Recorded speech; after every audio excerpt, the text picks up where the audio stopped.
we all participate. By the way, the facilitators can tell me if it's okay for me to mix language, unaweza nikatumia lugha moja tu. Who can I ask? Wewe tu. Whitney. Yeah. Yeah, you can mix. All right, sawa. Naona wengine hapa ni Waingereza, wengine Waswahili, wataelewa tu. Okay, that's perfect. So, what do you guys think when you hear about internet safety? Unaielewaje? Like, bila kujaribu kusound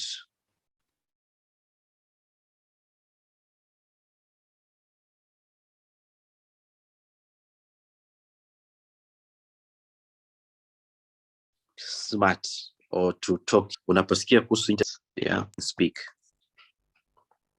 na kwa lugha yoyote.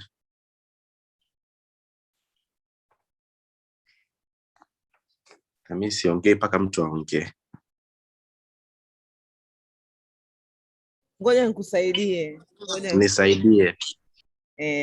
Yani hapa kuna watu wengi tu ambao unajua they have little knowledge kuhusiana na masuala ya online safety. Na pick a person. Sababu ameshindwa, mimi nilikuwa nategemea mtu wa kwanza hapa angeondoka na zawadi. Lakini sasa kwa sababu wote wamekaa wanatulia kimya. Bwana CJ inakuona pale unatabasamu. Hebu tuambie uelewa wako kuhusiana na swala lilouliza given. It's all about online security. Labda what's popping in your mind ukisikia online security na vitu kama hivi. Okay, labda yangu yawe machache tu yasiwe mengi. Kwanza nasikika? Yes.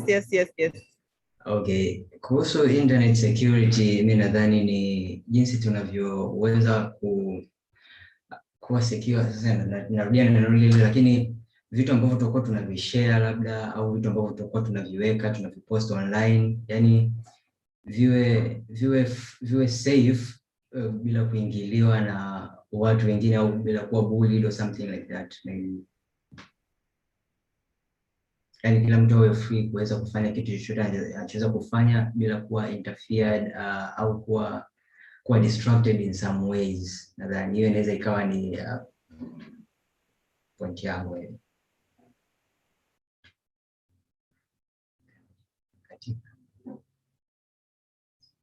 Hello? Yes. Okay, that's something. Hello. Anyone else here? Yeah. Abdul, do you have anything to say? Tena ulikuwa hapo kwenye training ya mwanzo. What is it that you think pop on your mind sasa hivi? Abdul Wahabi. Naam. Kiukweli, asante, habari za asubuhi kwa ujumla. Kiukweli labda niseme kwamba ni swala la kimtandao, online safety, ni vipi tunakwenda kujifunza juu ya safety ya matumizi ya kimtandao. Napaswa niwe na criteria zipi, niwe na vitu gani haswa katika utumiaji wa mitandao na athari zake endapo nitakuwa na ulinzi ambao hauko secure, yani mtandao kama hivyo.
Hey guys, I'm not hearing. Yeah, me either. Nilifikiri labda ni kwangu tu. Sandra Masato anasema ni usalama mitandaoni, which is pretty much accurate. So here's the thing, labda kuelewa zaidi internet safety, it would help if we go back into what the internet is and what the internet was created to be. Unajua, wakati internet imeanza kutengenezwa, ilitengenezwa as sehemu ya jeshi la Marekani, na ilitengenezwa kwa lengo moja kubwa la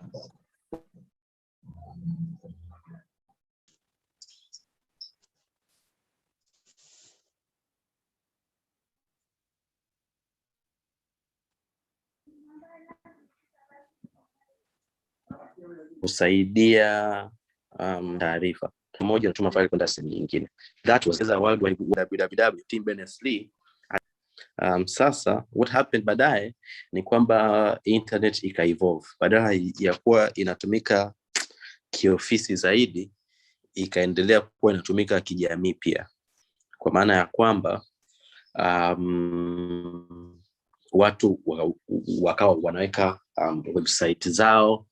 Ukina Amazon mwaka 95 wakaanza kuuza vitabu, kina Apple wakaanza kutengeneza iPhone, nadhani kwa mwaka 2004 etc. ika-develop hivyo. The problem is you guys can't hear me. Nasikika? Personally nakusikia. Okay. So let me just put on my earphones. But yeah, so kilichotokea ni kwamba baadaye internet ikaanza kutumika nje ya masuala rasmi ambayo ilitengenezwa kwa ajili yake, and hilo purpose yake ikabadilika. But kwa vile haikutengenezwa for that purpose, ikaja na changamoto mbalimbali.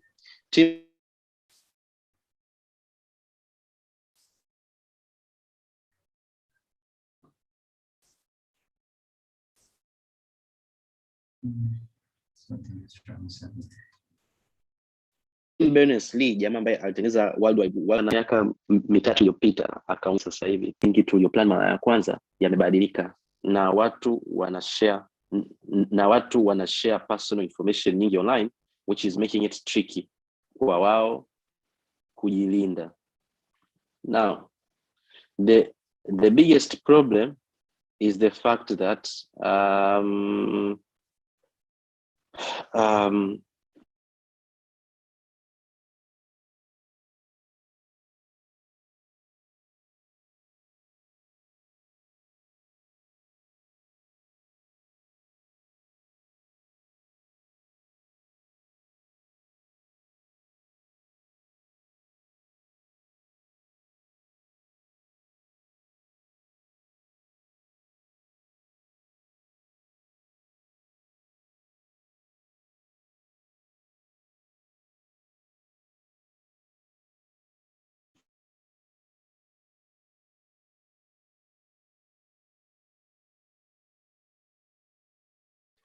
hey guys, can you hear me? I think mtandao ulikuwa unasumbua.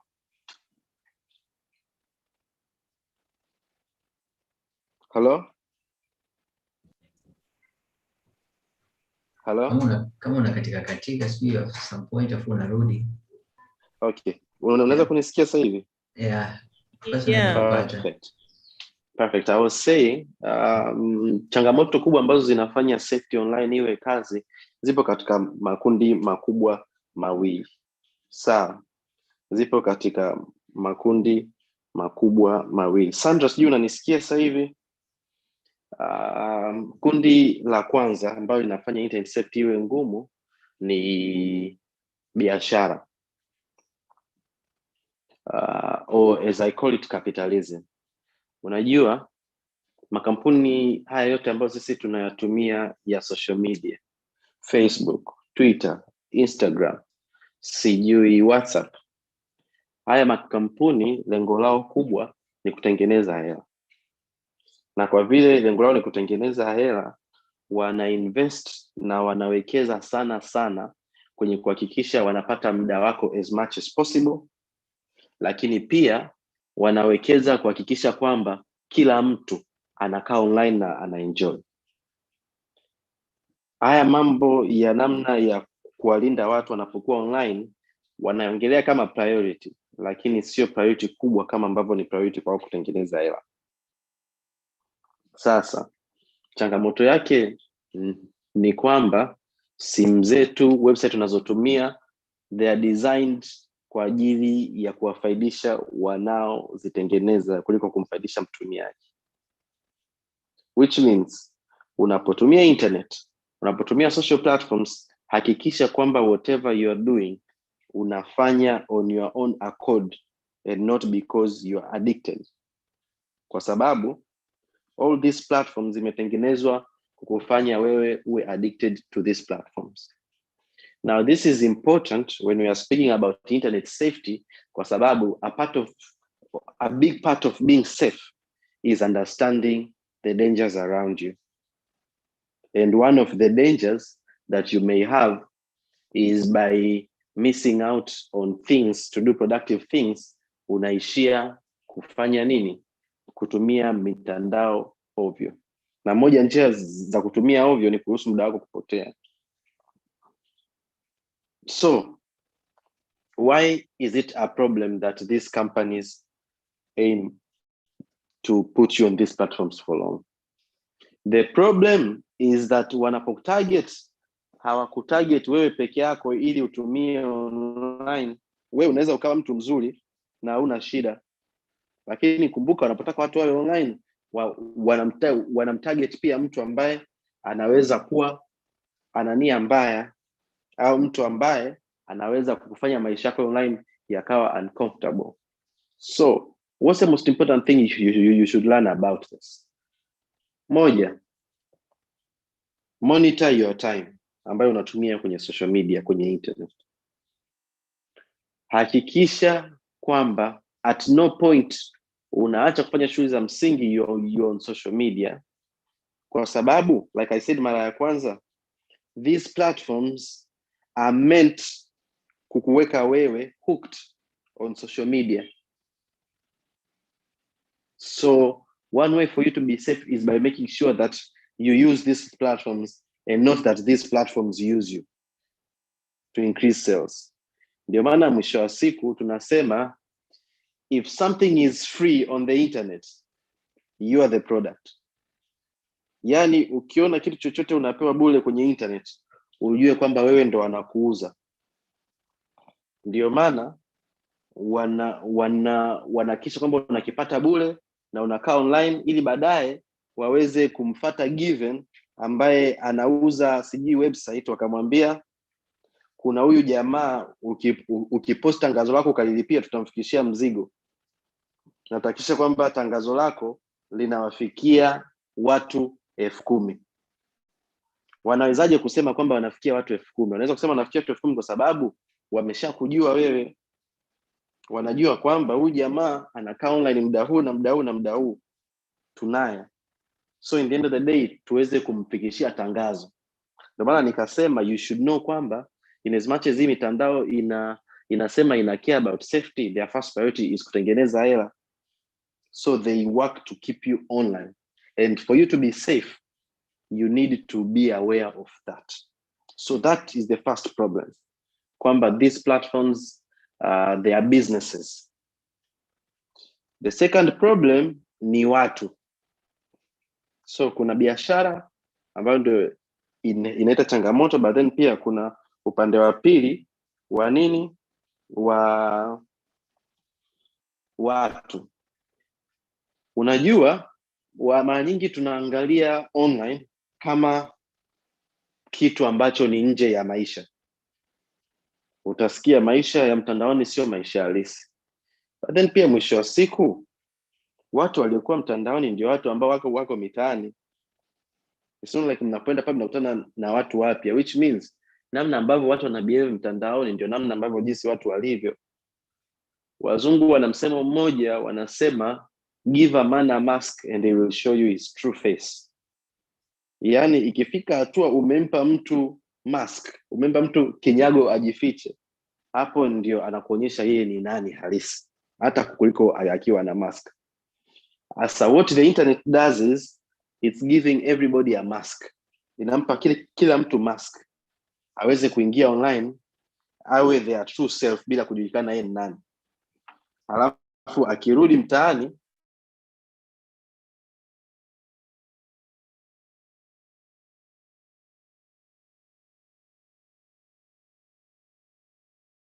hamna mtu ambaye anamnyanyasa, ana kwa sababu sisi online yuko vitu vingine. Ndio maana unaweza ukakuta mtu kakaa kijiweni yuko tu hana mishe yoyote, hata hajui mchana anakula nini, anamtukana Mama Samia, sema rais anazingua kinyama, yani hapa angefanya hiki na hiki na hiki na hiki na hiki, au anamtukana sijui labda Diamond, kwanza gari yake fake sijui bla bla bla. Mwisho siku unaanza kuwaza, is this the most important thing for you? Lakini pia kingine unawaza, kama huyu mtu ungekutana naye face to face, ungeweza kumwambia haya maneno? Kwa sababu tunapoona DPs na handles na usernames kwenye social media, tunasahau kwamba there are people behind that. And so being safe on the internet, mara nyingi waga tunaongelea kuhusu watu wengine wanafanya nini, lakini it's important kuongelea sisi wenyewe tunafanya nini. Moja, hakikisha kwamba huumizi wengine wewe kama wewe. So how do you know huumizi wengine? Well, I personally usually ask myself 3 questions before I post anything or I say anything.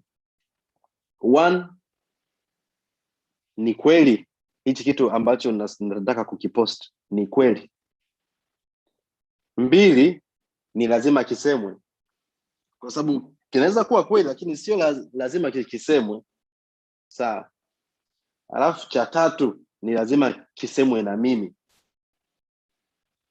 And nikiona kwamba majibu katika haya maswali yote matatu ni ndio, basi najua okay, hiki ni kitu ambacho naweza nikakisema. Kwa sababu mwisho wa siku, if you know kwamba it's not true, or if you know kwamba it doesn't have to be said, if you know kwamba it doesn't have to be said by you, then it's not important for you to say it.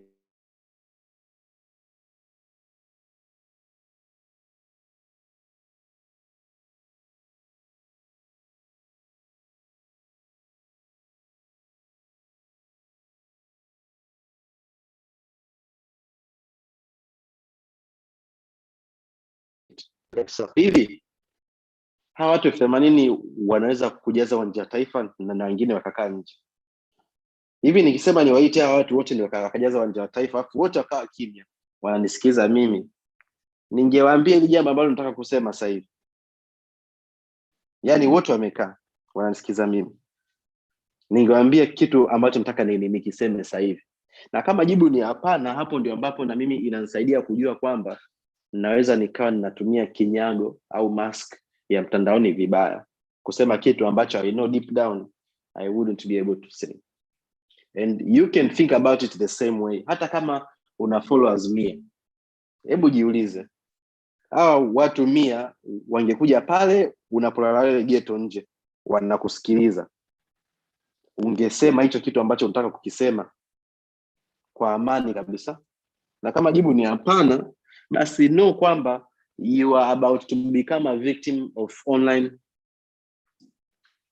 images au online personas, kwamba you are using it vibaya. So that's one thing about how can you be a safe person.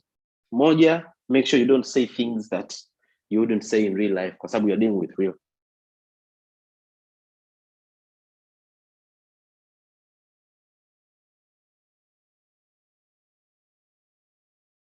people. The second thing, time, is who you engage with. Unajua, moja ya mambo magumu sana katika mtandao na hata katika maisha ni haujui unadeal na mtu wa aina gani, au haujui unadeal na mtu anapitia nini. Ndio maana mfano nakumbuka hata mama alikuwa ananiambia, anasema unajua unapotembea barabarani usipende kuanzisha fujo na watu, kwa sababu unaweza kukuta mtu ana matatizo yake ya kiafya, ana matatizo yake mbalimbali, umekosea kidogo tu mnacheza, umemsukuma kadondoka kafa. Haya, sasa hivi una mada kesi, wakati huyo mtu alikuwa na matatizo yake mwenyewe huko nyuma, wewe hata usiki hivyo. Sawa? And that is the same thing katika mitandaoni.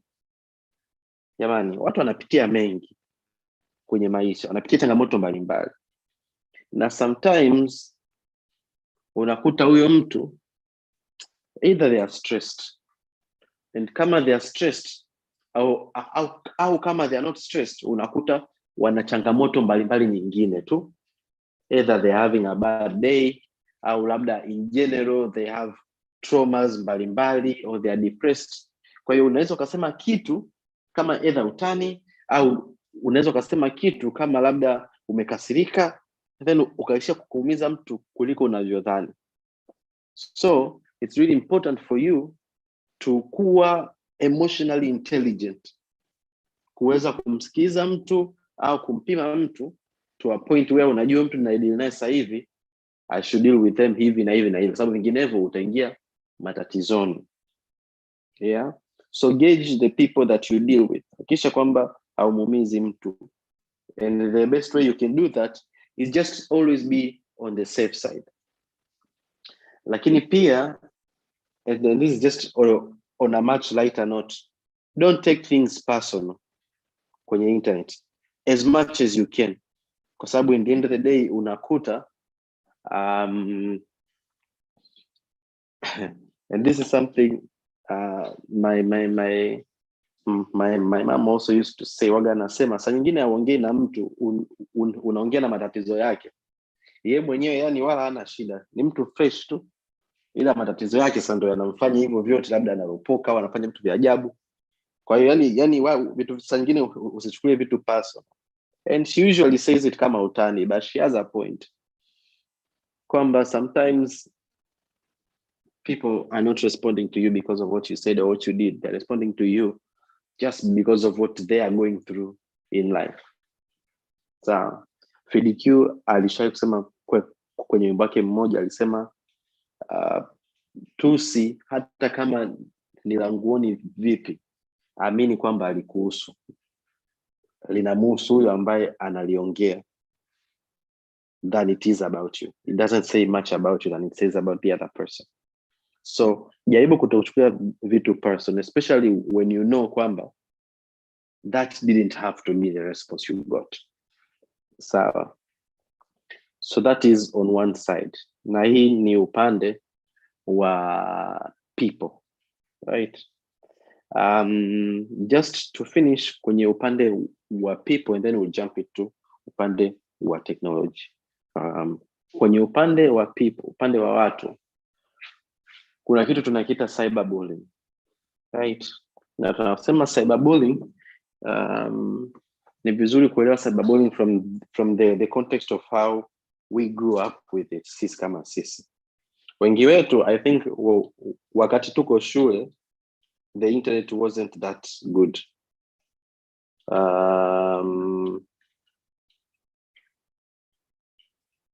Yeah, so tulikuwa tuna wale watu tunasema ni manini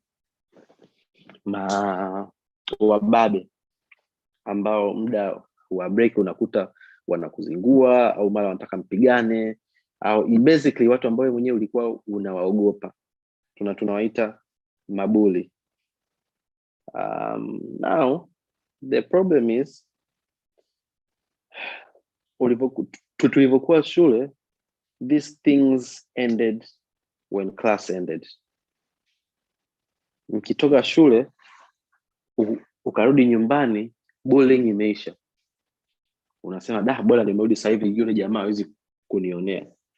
Au kama ndio weekend utasema bora at least na weekend sasa hivi nitatulia mpaka Jumatatu. Na kama ndio likizo mwezi wa 6 unasema bora sasa hivi na mwezi mzima nitatulia, au mwakani nitapanda darasa, nitachana naye, right? Au nitaama shule.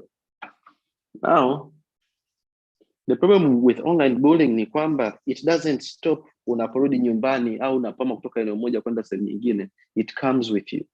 Inakufuata popote ulipo. Na ndio maana it's important for you to make sure kwamba you utilize all the possible platforms, all the possible resources and tools at your disposal, ili uweze kufanyeje, ili uweze kuwa safe. And that is where we will jump into the last category, of which it is technology. Now, we have seen all these three major challenges, or three major categories of which online safety falls into. We have seen kwamba one of the challenges ni kwenye businesses, kwamba we have these businesses, these big businesses ambazo their main primary focus is making money, and because of that they aim to keep you on the internet a lot, and because of that sometimes they are not very good in making sure you are safe, which means it's up to you to make sure you are safe and making sure kwamba these platforms you use them and they don't use you for their means. That was one. And then tukaongelea upande wa pili kwamba the other challenge is people, kwamba kwenye watu wengi ambao wako mtandaoni, sio wengi, wote ambao wako mtandaoni ndio watu ambao tunaishi nao kwenye jamii. Kwa hiyo we need to stop thinking kwamba the online world is different from the offline world, kwa sababu they are the same people, na hata tabia na vitu ambavyo watu wanavyo ndio the same things ambavyo wanaonyesha online. Na pia ndio tukaongelea masuala ya cyberbullying, kwamba cyberbullying ya internet is different from normal bullying, kwa sababu with normal bullying kama mashuleni we know kwamba ukienda nyumbani inaisha, but online bullying inakupata popote ulipo, and that makes it very tricky. But then we also spoke about how we mwenyewe, in order for internet to be safe, the biggest question we should ask is how can you be a safe person to others as well. Tukaongelea namna gani ambavyo moja, you should always make sure you understand the people you deal with. Pengine they are dealing with a lot of issues, or even if they are not dealing with a lot of issues, wakishe kwamba unaongea katika lugha na namna ambayo haidhuru wengine.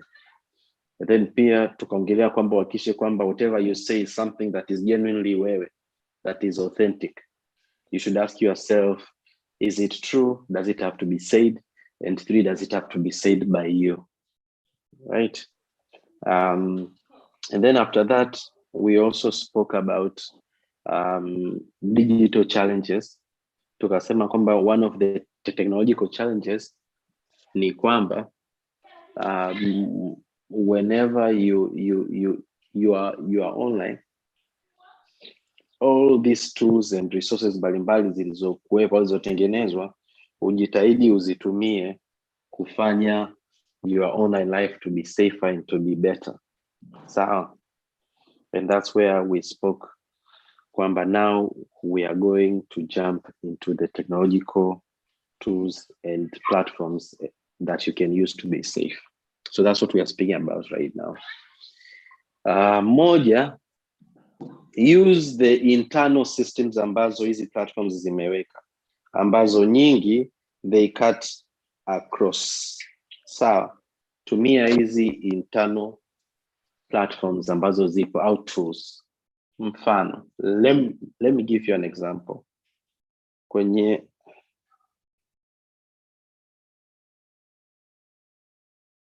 Kwenye platform kama labda Instagram, unajua unaweza kublock mtu. I know we all know this. Lakini pia unaweza kumute mtu, kwamba wewe hautaki aone umemfollow labda au umemblock, so unamute. Naendelea kwa marafiki, lakini post zake zote hauzioni, au story zake hauzioni. Naishi hivyo. Lakini jambo tatu ambalo unaweza kulifanya ni kumreport kama these people are being violent to you au wanakuaffect kwa namna yoyote, basi you can report them, and hizi platforms kama Instagram zitafuatilia hizo report kuhakikisha kwamba you are not hurting them, kwamba they are not hurting you. So that's one, internal platforms.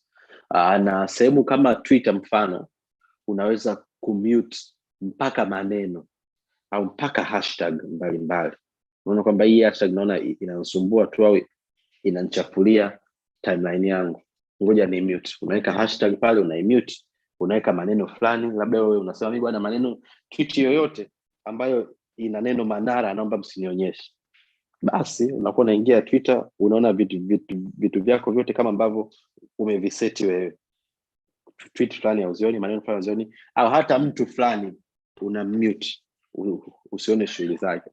Unajua wengi wanaona aibu kuhusu kublock watu, wanaotakiwa unaonekana weak, but mwisho wa siku it's your platform, ni account yako na ni dunia yako ya kidijitali. So una uhuru na ruhusa ya kuitengeneza namna vile wewe unataka. So those are some of the digital tools that you can use. The other one, kumekuwa kuna tabia kubwa sana ya kudukuliwa, kuwa hacked, ambapo wengi wame experience but hawajui ni kwa nini wanakuwa hacked, au wanaweza kujilinda vipi na kuwa hacked. Sasa I usually say this, hakuna mtu kwa teknolojia ya sasa hivi, hakuna mtu duniani, na kama wapo dunia nzima basi ni wachache, hawafiki 100. Hakuna mtu anayeweza kuhack Twitter au Facebook au Instagram au sehemu yote online. Hakuna. Wale wanakuhack wewe. Yaani hamna mtu ambaye anaweza kuingia kwenye hii mitandao na details ambazo sio zako wewe akafanikiwa. Kwa hiyo if you see hacking imetokea popote pale, ujue wewe ndio umekuwa hacked. Yaani kwamba yule mtu aliweza kupata taarifa zako wewe, akajipresent mbele ya hizi platforms kama wewe, which means uzembe ulitoka kwako. Nitakupa mfano. Around kama miezi 3 iliyopita kwenye Twitter, Bill Gates, Elon Musk na nani mwingine, na watu wengine maarufu kama 3 hivi, Obama pia nadhani, sina uhakika, akaunti zao zilikuwa hacked kwa wakati mmoja at the same time. Alafu watu walio hack wakapost link fulani hivi kwamba tunafanya shughuli fulani, tutumieni hela kuja kutumiwa Bitcoin. Na kweli wale jamaa waliraise hela, ifanya mpaka Twitter mwisho wa siku wa pause account zote ambazo ziko verified ili kuzuia hilo jambo. Sasa at that time wengi wakawa wanashangaa kwamba yani mtu kaweza kumuhack Elon Musk, mtu kaweza kumuhack Bill Gates. Baadaye Twitter wakagundua kwamba kuna mfanyakazi wao mmoja ambaye ni kama moja ya maadmin ndani ya ofisi za Twitter, simu yake ilidukuliwa au laptop yake ilidukuliwa. Afu kwa vile ni kama admin wa hizi platforms, ana uwezo wa kuingia kwenye account ya mtu yote ku like manage etc. Sasa aliyemdukua akaingia kwenye hizo account maarufu. Ndio mwisho wa siku it just shows you kwamba these platforms haziwezi kuwa hacked kama zenyewe. Technology imekuwa sana, it is so strong to a point whereby if hacking happens, it's not because technology imezidiwa nguvu, it's because wewe kama binadamu umezidiwa nguvu. So how can you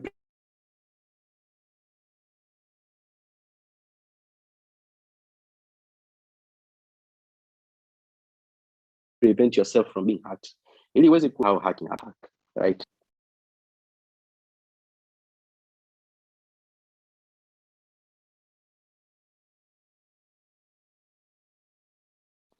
kuna kitu tunakiita iko hivi. Hiyo link ni kama ukiona muonekano wake na kila kitu ni kama Facebook yenyewe, lakini sio Facebook yenyewe. Ukiingiza details zako pale kama ambavyo waga una login, inaweza ikawa Facebook, inaweza ikawa Instagram, Twitter, whatever platform, sawa, lakini nakutumia hiyo link. Ukiona ni kama Facebook yenyewe, ni kama Twitter yenyewe, ni kama Instagram yenyewe, uta login pale, utaweka details zako. Ukishaka details zako, zile detail itanitumia mimi. Ikishanitumia mimi details zako, wewe inakupeleka Facebook. Kwa hiyo hata huwezi kugundua kama umekuwa hacked, kwa sababu umelogin, kila kitu kimeingia, umeenda Facebook kama kawaida, unaendelea na shughuli zako, lakini details zimepatikana. Sasa how do you know kwamba unafanywa mchezo? Unaangalia address pale juu. Facebook address yao ni facebook.com. Instagram address yao ni instagram.com. Twitter address yao ni twitter.com na nyingine mbalimbali. So if you are unsure kuhusu link, angalia address ya juu. Hicho ndio kitu ambacho haka yote ambaye anatumia huu mfumo hawezi kufake address ya pale juu. Anaweza tu kuichezea hivi, labda facebook.co.tz. Alafu ukiangalia wewe uko na Facebook tuko pale, ukadhani ndio yenyewe. But hawezi kupata kitu kama facebook.com au instagram.com. So hiyo ni njia moja inaitwa phishing. Njia ya pili ambayo wanatumia inaitwa brute force attack, ambapo brute force attack inavyofanya kazi yenyewe, huyu haka anakuwa ana computer kubwa, powerful, nzito, inaweza kufanya kazi. Unajua kazi kubwa ya computer ni kuchambua mahesabu. Most people don't get this, but kazi kubwa ya computer ni kuchambua mahesabu. Na ndio maana ina deal na 0 na 1, 0 na 1, 0 na 1. Hata pale ambapo ukiandika, ukibonyeza A, computer haioni A. Computer inaona 0 0 1 0 0 1 0. Right? Hivyo. Sasa speed ya computer inakuwa measured kwa namna gani inaweza ikafanya mahesabu mengi kwa wakati mmoja. Ndio maana ukiangalia speed inakwambia gigahertz fulani. Right? Hivyo. Na ndio maana kila ambapo ukiwa unafanya kazi kwenye kompyuta yako, kama unafanya kwenye Microsoft Word, kompyuta, ngoja hapa nitoke kidogo kwenye internet safety niwaelezee kidogo kuhusu kompyuta inafanya kazi kama dakika 2. Kompyuta ina kumbukumbu za namna mbili. Ina kumbukumbu ya muda mfupi na ina kumbukumbu ya muda mrefu. Kumbukumbu ya muda mrefu ipo kwenye hard disk. Kumbukumbu ya muda mfupi ipo kwenye RAM. Ndio maana unakuta hard disk ni kubwa kuliko RAM. Sasa, kumbukumbu ya muda mfupi kazi yake, kila shughuli ambayo kompyuta inaifanya kwa wakati huo, yenyewe ina save zile data, ambapo ikifanyia kazi inaziachia. Inafanyia kazi kompyuta, inafanyia kazi data, ikimaliza kufanyia kazi inaziachia. Na mfano mzuri wa hii ni kama ukiwa una type kwenye Microsoft Word. Ukitype kwenye Microsoft Word,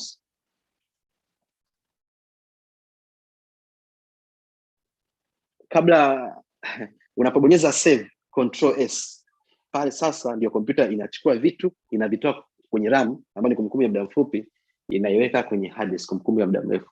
Na ndio maana utaona ukizima kompyuta ghafla au kompyuta yako ikizimika ghafla, kabla hujasave kile kitu kwenye kompyuta ukikuti, kwa sababu ilikuwa kwenye kumbukumbu ya muda mfupi RAM. Lakini ukihit save, ukisema control save, ndio inakitoa kwenye kumbukumbu ya muda mfupi RAM, inayapeleka kwenye kumbukumbu ya muda mrefu hard disk. Sasa that is important to know, kwa sababu ndio maana utasikia mtu anaponunua kompyuta kwanza anauliza ina RAM ngapi, kwa sababu inakusaidia wewe kujua kompyuta yako ina uwezo wa kufanya vitu vingapi kwa wakati mmoja kwenye kumbukumbu ya muda mfupi. Ndio maana ukifungua application nyingi wewe ina freeze, inaanza kuwa slow, kwa sababu unajaribu kusave vitu vingi kwenye kumbukumbu ya muda mfupi, wakati kumbukumbu yake ya muda mfupi ni ndogo. lakini kama ina RAM kubwa basi unaweza kufanya vitu vingi. Na hiyo ilikuwa sidebar tu kuweza kompyuta inafanya kazi, but it was important for me to kueleza kwamba kompyuta inafanya kazi kwa mahesabu, kwa kuchambua mahesabu na kwa kumove taarifa, kwa sababu nilikuwa naongelea brute force attack. Hii ni njia ya kuhaka ambayo mtu ana kompyuta yake ina nguvu kubwa tu. Sasa anachokifanya yeye, anajaribu combination mbalimbali za herufi na namba mpaka aipate password yako.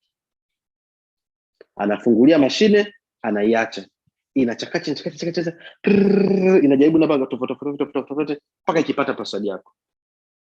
Sasa ndio maana ukitembelea website baadhi zinakwambia password yako lazima iwe ina namba, iwe ina herufi, au iwe ina special character. Kwa sababu password yako inapokuwa na hivi vitu, ndio kadi ambavyo inakuwa ngumu kwa haka mwingine ambaye anatumia mfumo wa brute force kupredict password yako ni ipi.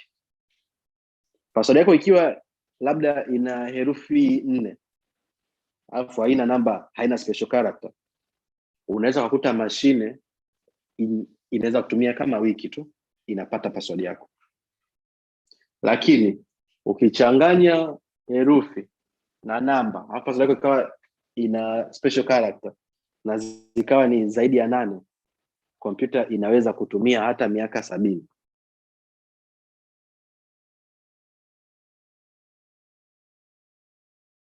mpaka ipate password yako. Ndio herufi ina namba ziwe 8 itisi, kwa sababu anajaribu kuhakikisha kwamba unakuwa salama, which means wewe mwenyewe inabidi uhakikishe password yako unaweka ni strong. Na ndio maana makosa nikawaambia kwa sasa hivi ni vigumu sana mtu yote kuhack hizi platforms. Wakikuhack wamekuhack wewe, sio kwamba wamehack website au wamehack Twitter. Na hapo ndio maana utafuta website nyingine ukijaribu kulogin mara 3 mara 4 inakuzuia. Sasa hapa unaonekana kuna mchezo unataka kufanya wewe.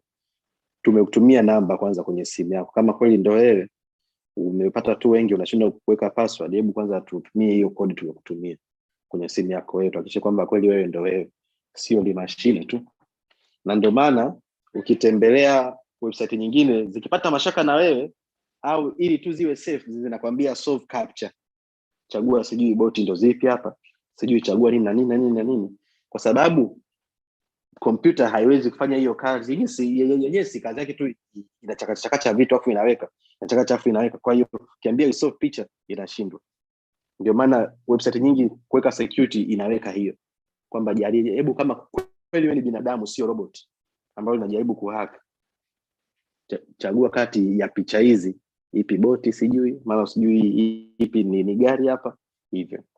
So in the end of the day you need to be safe. Sasa unapochagua password yako, hakikisha unajaribu kuichanganya kadi ambavyo unaweza, kwa sababu njia ya pili ya namna hiyo ambayo watu wanatumia kwenye mfumo huo ni kuna kitu tunakita dictionary attack, ambapo tunapongelea dictionary attack, mtu anachokifanya anajaribu maneno mbalimbali yaliyokuwa kwenye dictionary.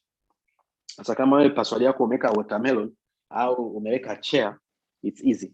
Akirun tu dictionary attack mara moja, basi anapata vitu password yako kwa urahisi. So that was one, making sure that was two, making sure that your passwords are safe, right? And the last thing that we'll talk about kuhusu online platforms is hakikisha you don't put your passwords kwenye shared computers. Kama umeenda kwenye internet cafe labda, au umeenda kwenye sijui computer ya rafiki yako uka login ukasahau ku log out, don't do that.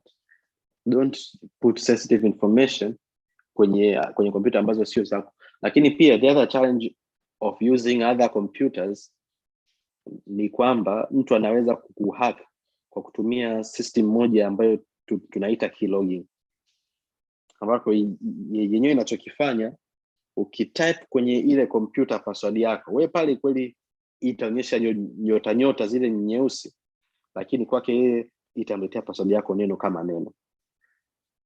Kwa hiyo umeingiza kwenye computer sijui username gipenality@gmail, password ukaandika pale sijui Manchester United. Pale kwenye passwords itasha vile vile, lakini kwake akienda kufungua kompyuta yake kwenye tools zake alizoziweka, inaonyesha kwamba bwana huyu jamaa alitype, which means always put your passwords and your computer, or your passwords and personal information kwenye devices that you trust, kwa sababu otherwise you will be hacked. Sasa mimi for today my session inaishia hapo. I hope mtakuwa mmejifunza baadhi ya vitu, and I'm open to maswali kadhaa, and then after that we wrap. Moderator, mimi naomba nirudishe mpira kwako.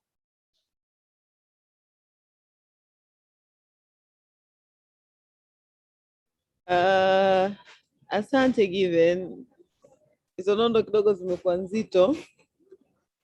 Labda nitoe floor, nitoe muda kwa washiriki waweze kuuliza maswali, waweze kusema concerns, waweze I don't know, chochote kile. Mimi I have my personal comments, lakini nitamalizia. So anyone with anything, kuanzia kwenye issues za kuwa na emotional intelligence, while dealing with au control your social media accounts or your digital platform, mpaka kufikia kwenye issues za cyberbullying, mpaka we came to issues za passwords na issues za safety na issues za everything. Kwa hiyo naomba nitoe floor, nitoe time kwa watu to ask or give comments au hata kushare experience. Kuna mtu ambaye amekuwa hacked hapa mwanzoni, alishawahi kuwa hacked, atueleze experience yake ilikuwaje, and maybe kipi kilimkumba kikampata, and then maybe you can take from there. Anyone who has been hacked? Maana nakumbuka last session kuna mtu alikuwa hacked. Kuna mtu alishawahi kuwa hacked hapa? Bwana CJ, wewe mtu mkubwa sana, hujawahi kuwa hacked? Hapana, mimi sijawahi kuwa hacked, ila kutokana na alichoongea brother Given hapo, nina kama maswali mawili hivi ambatanishi hapa. Karibu. Hopefully nasikika. Okay, swali la kwanza brother Given, umesema tunaweza tukatumia internal platforms za security ambazo zimewekwa na hii either mitandao ya kijamii au labda platforms za internet, kama mfano kumblock mtu, labda kumute na vitu kama hivyo. Sasa how effective are those? Yani tutagarantii vipi kwamba kweli kama nimemblock mtu nimemblock kweli, kwamba hawezi tumia labda njia zingine kuweza kuni access mimi, kwa sababu tunajua kama hizi platforms zimewekwa na hao waliotengeneza, ina maana there's a way around ya kuweza labda ku unblock. Mfano labda inaweza nikawa na IT wangu ambaye kama mtu ameniblock mimi, naweza nikatana around kwa kumtumia IT akanionyesha kwamba huyu mtu amekublock, lakini unaweza ukaona labda info zake na nini vitu kama hivyo. Kwa hiyo labda how effective are those platforms, security forms zake ambazo zimewekwa, like zina guarantee kiasi gani? That's one. Alafu la pili ni kuna msemo sasa hivi wanasema data is the new currency. Sasa kama ulivyoelezea, most of hizi platforms za internet zinatumia information zetu kusell information kwa advertorials, these people ambao wanauza data zetu information kwa ajili ya kupata hizo adverts and stuff kama hizo. Sasa sijui naona kama tunakuwa used. How can we go about that? Kwamba labda sawa kama sisi wanatumia information zetu kupeleka kwa hao watu wanaotaka hizo data, wanatuzia advert. Sasa sisi tuna benefit vipi? Like how do we benefit from that? Kwamba tuwasio wanatumia nani yetu alafu sisi yani hivyo tunakuwa tuko high. That's all about me leo kwa sasa. Great, asante. So to answer that CJ, ni kwamba moja, these internal tools are safe. Unaweza kuziamini kwa sababu ni sehemu ya sheria ambazo nchi mbalimbali duniani zimeweka kwamba kila platform lazima iwe ina namna ya kumruhusu mteja wake aweze kulimit nani ana engage na yeye na vitu kama hivyo. Lakini pia taarifa zote ambazo wanazikusanya wao lazima ziwe lazima waseme wanakusanya taarifa zipi. Ndio maana ukitembelea website utaona ukitembea mara ya kwanza wanakuletea katangazo, we are using cookies, na nini, accept hivyo na hivyo na hivyo.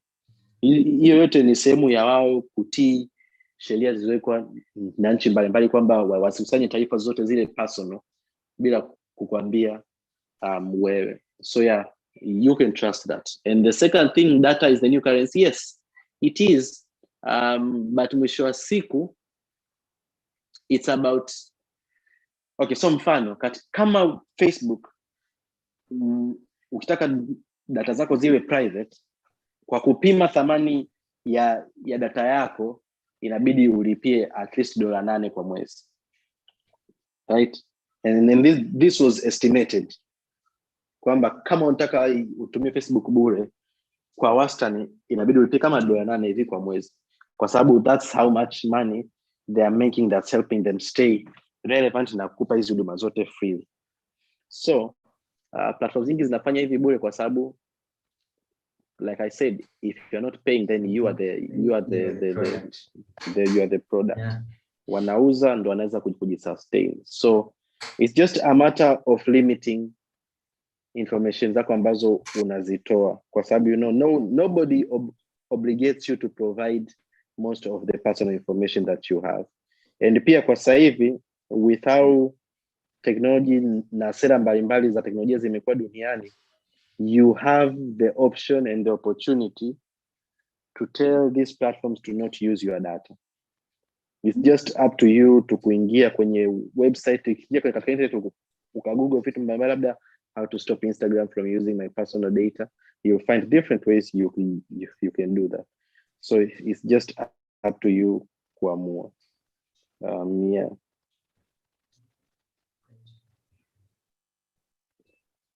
Napitia messages hapa na naona Mariam Saki anasema nimejifunza mengi, I'm glad. Sandra anasema je, na zile Gmail, can you save your password, inakuaje? Is it safe kusave password zetu through a Gmail account? Yeah, it is safe kuzisave kule. The only challenge ni kwamba mtu akiweza kuhack Gmail yako anapata password zako za saa nyingine zote, kwa sababu they just need to go to their saved passwords and then wanazipata. But kwa maana ya usalama mule, yes, it is safe, kwa sababu unajua saa nyingine password ili iwe salama inabidi iwe ngumu, na waga wana suggest password ngumu.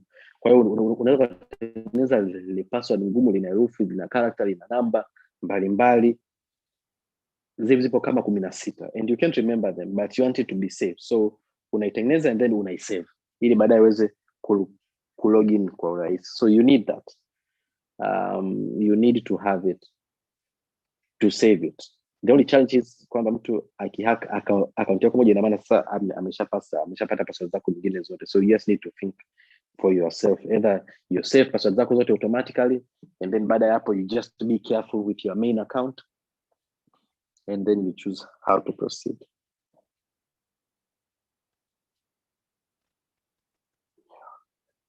Asante. Naona Whitney amenyosha mkono. Whitney, karibu. Asante. So mimi nina swali in relation kwa swali la Sandra about hiyo keychain ya Google. Je, what about hizi iCloud keychain kwa iPhone au Mac users? How safe are they kuweka password zetu huko? You can save on the cloud. Unajua, you can save on the cloud. The platforms are safe 100%. Kabisa. And they will never use them they will never use them to hurt you or anything. So you can rest assured about that.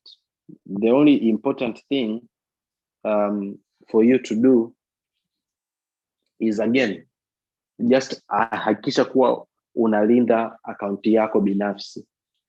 Yani kama una save password, kwa sababu changamoto kubwa ni kwamba unaposave password zako kwenye account, ina maana kuna account moja kubwa ambayo nayo ndio una password yake. So wewe ni kuhakikisha tu kwamba password yake hiyo kubwa ambayo ndio inabeba zote unakuwa nayo salama. Yeah.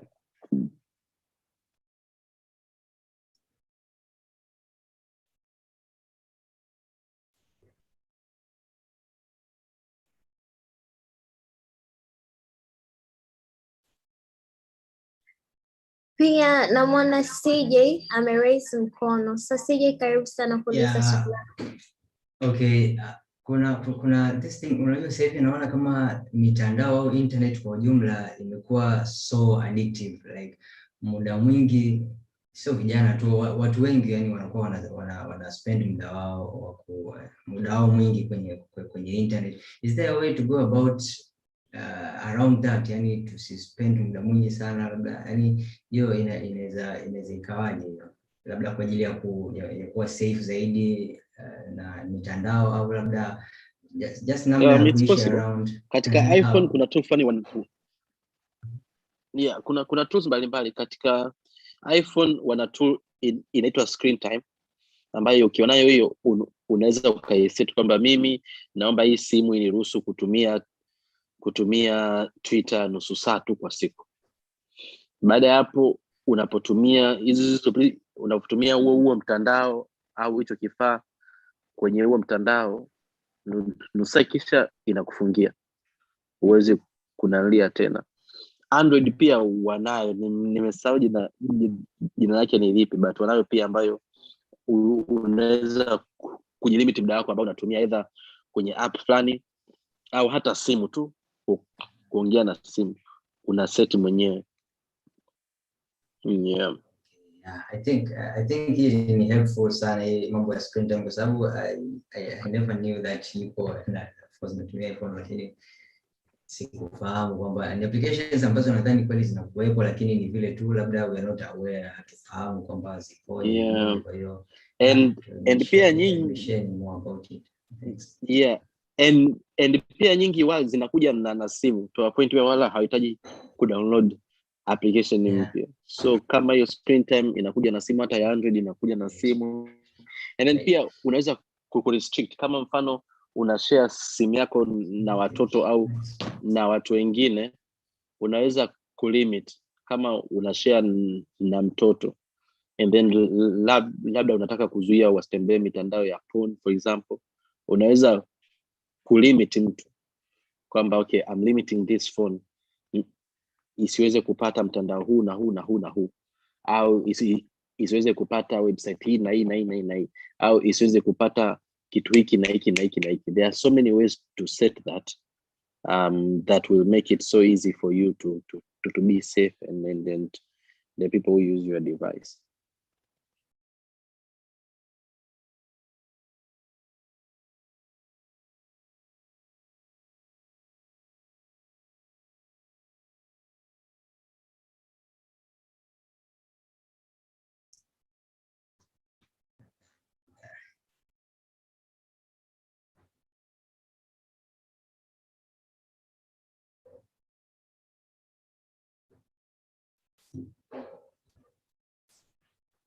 All right. Kama mna maswali mengine, let me just return to the moderators and we wrap. Moderator, it's on you now.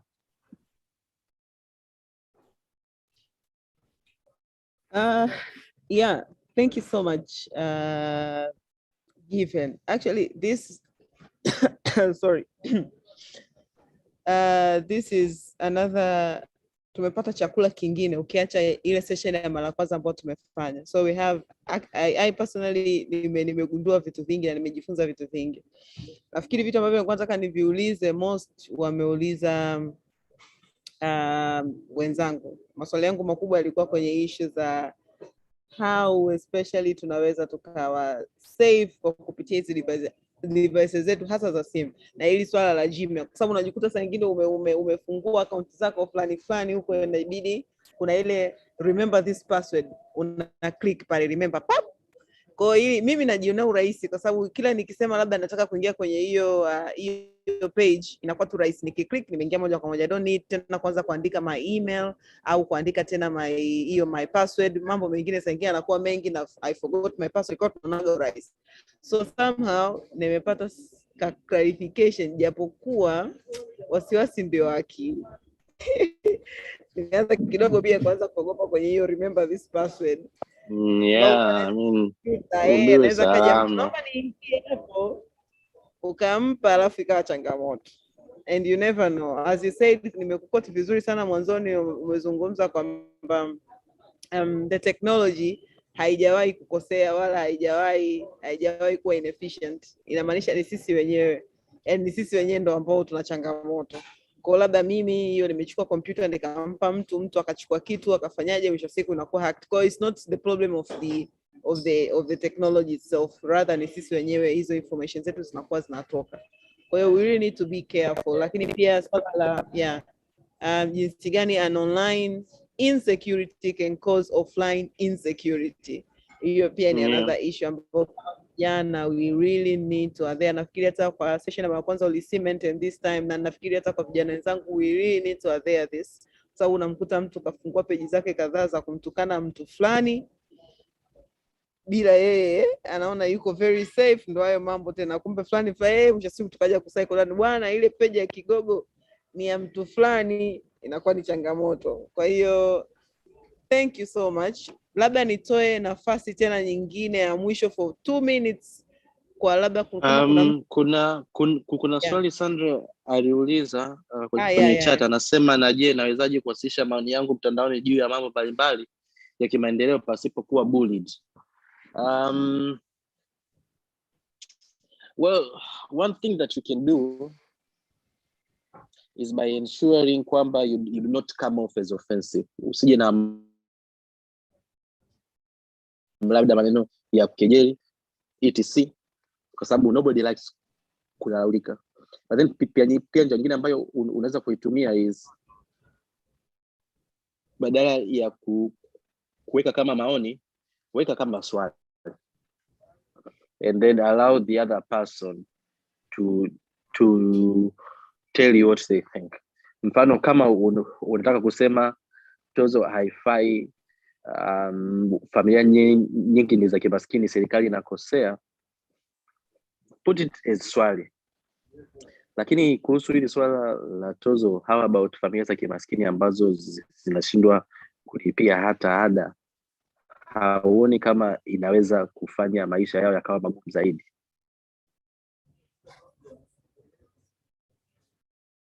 Right? That is not of a genuine concern. So that's just one way. And the second way, like I said, usiwe offensive, usitumie maneno ya kejeli ili mtu yani mtu asijione utafikiri unamdharau, kwa sababu nobody likes that. Pia wewe sijui point yako ni ya kishenzi, sasa ndio umeongea nini hapa? Au mtu katoa maoni yake wasema huo ujinga, hivi nyumbani kwenu wana mtoto mwingine au ndio wao wanakutegemea sijui. Ndio mtu anaona sasa huyu kama mimi ananidharau. So avoid kutumia maneno makali au offensive, kwa sababu nobody likes that. Hata wewe mwenyewe usingependa. And if you don't like it, then don't speak it that way, and you'll be just fine.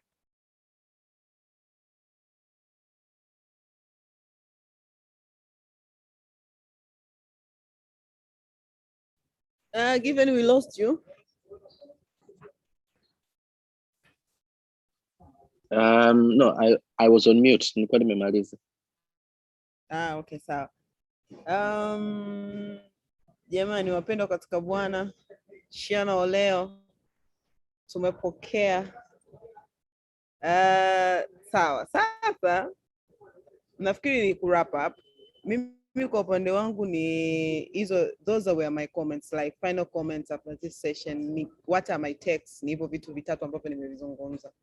And kwa kusema hayo, labda nimkaribishe co-host mwenzangu Whitney if she has anything to say, and then she can end up the session, and tukutane tena next week probably same time, Jumamosi kama ya leo saa 5 kamili. Na kabla Whitney hajamalizia, nilisema kwamba those who are active watapata chochote kitu. Kwa hiyo naona uactive umeenda moja kwa moja. Hapo CJ kibao kinadunda nikavyo usipomtaja ni changamoto, kwa sababu yeye ndo aliyezungumza. CJ bwana umepata. So we have some t-shirts, we have some notepad, we have so many things. Na bwana CJ kwa uyu kimbelembele chako umeweza kujipatia t-shirts na notepad kutoka Mulika Tanzania. So Abdul amenyoosha. Abdul kumbe na wewe upo. Sawa, na Abdul tunakupishaje Zanzibar? Tutavifunga tutakutumia kwenye booth pale. Asante, kwa Baresa nitafika beba. Abdul, wewe umepata t-shirt, tutafunga kabisa t-shirt yetu ya Mulika itakuja mpaka huko na CJ wewe, yani wewe sina tatizo kusema. Okay, asante. Karibu Abdul, utakuja utavipata. Na tukivipata mtapiga picha, mtatakiwa mpost on your networks. Okay. Inshallah. Tumepata mzigo wetu. Wasije katuona sisi ni chai. Tunafanya vitu kwa vitendo. Kazi. Kwa hiyo mtapost on your social media, mtasema tuliattend session hii, and these are jamani, unawaencourage vijana wengine pia waweze kuwa active. Sio kwamba tuna kama vile tuna blackmail ili muwe active, ila we are supposed to, kwa sababu ni vijana na hizi topic tunataka kuzisikia na vitu kama hivyo. So Whitney, karibu sana ku wrap up na wewe on your part, tumalize tufunge. Jumamosi ya leo tutoke, weekend imeshaanza tangia jana jamani, mambo yasiwe mengi. Karibu Whitney. Asante sana Catherine. So I hope kila mtu alikuwa na a productive session. Pia I would like kuwashukuru wote for your participatory. Tunashukuru sana sisi kama Mulika kwa uwepo wenu. Najua it's a Saturday, it's normally a bit hard to participate kwenye session, ila tungependa kuwashukuru sana. Na also tunakaribisha pia for the next session ambao tutatumia the link and the all whereabouts. Pia natakia weekend njema. Asante.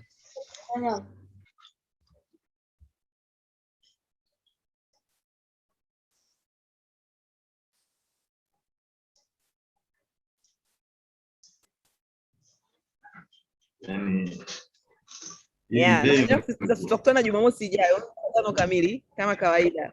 Kwa hiyo tuendelee kuwepo pamoja. Huwezi jua wiki ijayo tutatoa iPad, tutatoa computer kwa active participant. Yeah. Karibu sana. All right, guys, stay well. Thank you. Okay.